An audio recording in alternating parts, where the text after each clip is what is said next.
எந்த கட்சி தொண்டர்களும் மற்றொரு கட்சி அலுவலகத்தின் முன்பு போராட்டம் நடத்துவதை தமிழக அரசு தடுக்க வேண்டும் என்று மத்திய இணையமைச்சர் பொன் ராதாகிருஷ்ணன் வலியுறுத்தியுள்ளார்.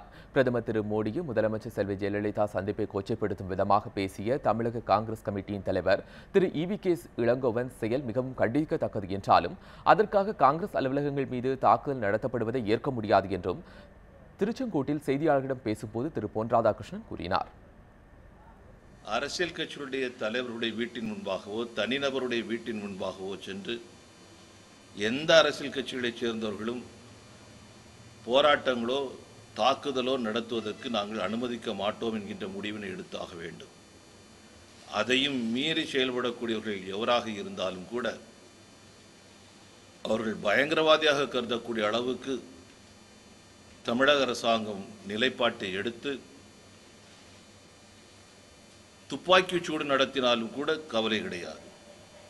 அந்த அளவுக்கு கடுமையான ஒரு நடவடிக்கை எடுத்தாக வேண்டும்.